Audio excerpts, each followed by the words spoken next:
Hey everyone, welcome back to the last installment of the IPL previews. Obviously saving the best team for last, Rajasthan Royals. Yeah, I think we're seeing the future champions right here. It's going to be pretty sealed right now. Um, yeah. Okay, but actually, it's probably going to be the shortest podcast. There's not really much to talk about other than how bad this team looks. Other than like Chris Morris, and then like you can say Stokes is good too, but yeah, Butler too. I think Um, you might be being a little bit unfair here. I think this team looks bad once Archer is out of the mix. I think if Archer's not which making he a comeback, is, yeah. He if is he's out not of it. making a comeback this season, which is I don't think 100% Right. certain, if we have Archer in the mix, the team does not look bad. They still suffer from, in my opinion, an over reliance on their overseas players. Overseas, This is yeah. this is always the problem, and they haven't really done quite enough to change that.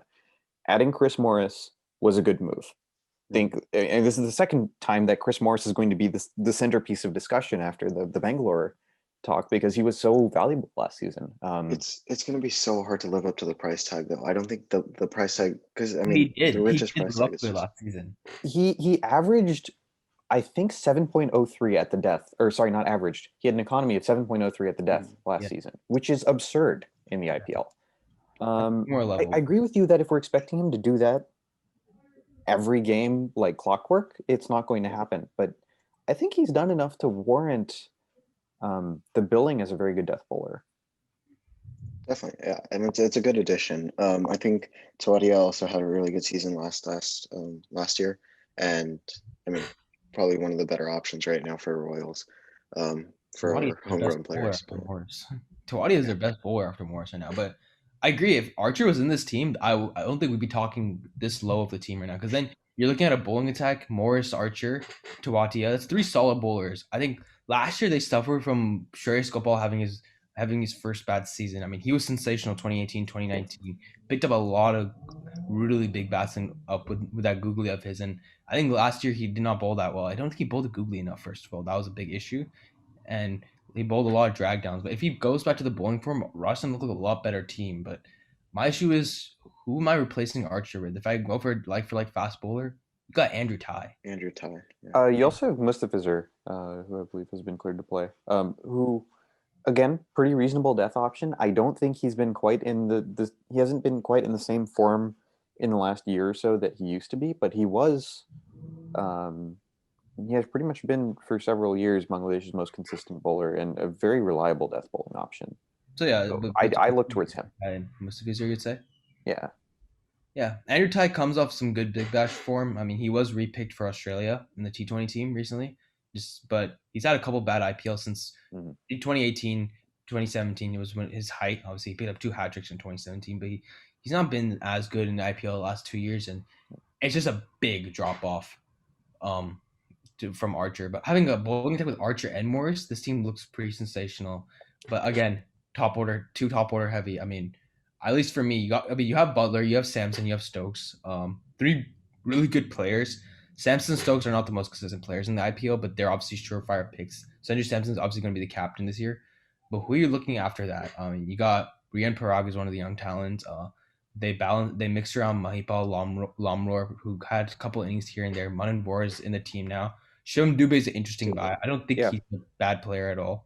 I think we should keep in mind that there's a very long history of as soon as a player leaves Bangalore, they immediately start performing well. You know this, Rishi. So if if we take that as fact, then Shivam Dubé is probably going to get the orange cap and the purple cap. Yeah, he didn't even do that bad for RCB last year. No, he didn't. He did a couple good cameos. He had he had like 3, 4 wickets as well. I Yeah, don't think he was a bad drop by RCB in my opinion. But yeah, yeah, and he's a good pick. He was a cheap pick for Rajasthan, and he serves. He's a middle order hitter. He can provide them that finish. 'Cause if yep, Butler, Samson Stokes gives them that foundation, and he can bowl a couple overs if needed. yeah. But I think Dubé Tawatia at 6'7" actually makes that lower order look a lot better. yeah, and then Morris obviously is a solid batsman at Yep. 8 to have, but you got to say Morris is not one thing you can't rely on. Morris is he's injury prone and he hasn't played since the IPL. He's not in South Africa team. So if Morris is out of this team, this could go really downhill for Rajasthan. Like in my opinion, this is the worst bowling attack of the 8 teams we've talked about. This or Punjab. And the lower middle order is not convincing at all to me. I mean, Parag, Dubé, Tuatia, that's talent there. But I think there's a huge over reliance on Samson, Butler, and Stokes. And Samson Stokes need to pull up. It's too many seasons now that we've seen 2-3 innings here and there, but they haven't gone full through. And when we're talking about one of the best players in world cricket right now, you expect more. Stokes has not had an IPL season like he had since he got MVP for Pune back in 2017. He had a solid season last year. I wouldn't say he had a bad season, but there's a lot of reliance on him, especially because he also is a death bowling option for Rajasthan to use, and he might have a lot of reliance on him to bowl 4 overs per game because their fast bowling options don't look as good. And the only Indian fast bowler I actually have in this team is Karthik Tyagi. Yep. Who, if y'all would remember, is him and Kuldeep were the only guys who did not play in the Australia tour. But he's a young talent, and he was playing under 19 cricket only 1.5 years ago. So it'd be difficult to put a lot of pressure on him to perform. Yeah. I'm not sure what Rajasthan are doing with Jaidev Unadkat, man. Like 2017, he was absolutely sensational, averaging 13, 24 wickets. I think he was second for Purple Cap. Yeah. But after that, so he was I think one of the most expensive domestic players in the 2018 auction. I think he went for almost 11 or 12 crores. I think at the time the most expensive domestic player ever in the IPL. I think so, yeah. But he was averaging 44 that season at an economy of 9.65. So they released him, but bought him back at a slightly lower price. Still went for an average of 40 and an economy of 10.66. Released him again. And bought him back at a lower price last season he was averaging 57 at an economy of 9.91. I'm not sure what they're looking to do with him. I think he had one good season, but he's just not performed since then. His variations are very easy to pick up. Slower balls have no unpredictability upon it, and he does not have a Yorker. I still remember the game against RCB. RC needed like 39 of 12 balls. And I was like, whatever. We're gonna have another game to lose. I saw Jaidev Unadkat coming to ball. I was like, game set and match. And he literally slogged 3 sixes, and it's just the most predictable death bowling you can see. Unadkat, he's not in my team. I didn't even consider him. He's a player I'm surprised they didn't actually let go of. He's not a good player anymore. Yeah, for me, if Archer is not in the picture, the 4 pure, I guess not even pure bowlers you want, but the first 4 bowlers on my sheet are Morris, Mustafizur, Karthik Tyagi, and Shreyas Gopal. Yeah, Tawatia. Yeah. So. Yeah, I think between Tawatia and Stokes, you can get 4 overs out of them. Absolutely. So their bowling looks okay. Better with Archer, though. I think Tawatia and Stokes will have to bowl 8 overs, to be honest. I think Stokes he's one of the most experienced pace bowlers in this team, actually, to be blatantly honest. And Tawatia has honestly been bowling better than Gopal from last season, so might have to rely on them to bowl 8 overs, but that's never a good sign. If they play Shivam Dubé too in the middle order, then I think you have another person you can chip in with 1 or 2 overs. Yeah. What about opening? Also another opening Samson and Butler for me. I'm actually glad you brought up opening, because the one player I had really high hopes for last season who didn't quite take off as I was hoping was Yashasvi Jaiswal. He was obviously coming off, I think, a very good under-19 World Cup coming into last season, and there was a lot of hype around him, and obviously a couple of the other guys he played with, like Bishnoi. I was really hoping for Jaiswal to have a good season. He didn't quite get it to, I think, where he would have wanted it last season. I'm still hoping for him to come good, so I think I have him opening with Butler and Samson at 3. Yeah, I have one of either him or Manan Vora. I think both of them are like good batsmen. I think if you play Samson as an opener, you have a bit of a hole in your middle order. I would not open with Stokes. I don't know why they were opening with Stokes last year. I think they played Stokes as an opener and Butler at number 5. Doesn't make sense to me. I mean, you're basically switching their 2 roles. So for me, it's either Butler and Vora or Butler and Jaiswal. I got Butler and Samson opening, and I got Stokes at 3, or Stokes need about at 3 or 4, and then I got Mahipal Lamror. He's like one of the more unknown names in this team. Doesn't do too much, but I think based on what I've seen of him, he definitely can bat. I remember him scoring a nice 40 against RCB mainly, but I think maybe this might be the season to give him a longer rope, and if he can bat 3, Stokes can control it at 4. I'm not a fan of Stokes opening. So I hate the logic. Oh, he's best utilized as opener, but I've said this countless of times on the show. 99% of batsmen are best utilized as an opener or top three. It's just the easiest thing to do in this format, which is why when people say, "Oh, Stokes should bat three for England in T20," but they don't offer who should not be batting at three for England. It's just a dumb argument to say. So I got Stokes at 4, and then Lomror at 3, and then Parag 5, Dubé 6, Tuatia Morris, Gopal, Tig, and Karthik Tyagi. Yeah, I think I'm almost like for like with your 11, except with Jaiswal, and there's the opener. Okay, yeah. And then if Archer comes back, yeah, then you're looking at a 2 solid death bowling options, and he'll just slot in right in with Andrew Ty. But yeah, Archer, Morris, Tyagi brings pace. It brings variations. It brings it's the whole package. And I think that they're going into a game. This 11 is going into a game with 7 bowling options, which is they have the ability to be flexible if Shreyas Gopal has a bad night. And they have Liam Livingston and David Miller as cover for one of their overseas batsmen too. So I think their batting stacks up okay.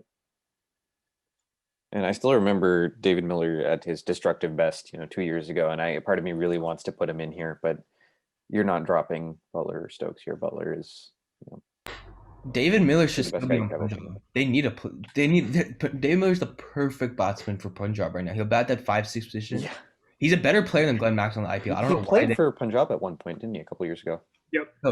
No, David Miller was like vice captain of Kings XI Punjab. He's played there for 7 years actually. Oh, okay. And then they made a surprise move to drop him and put him in the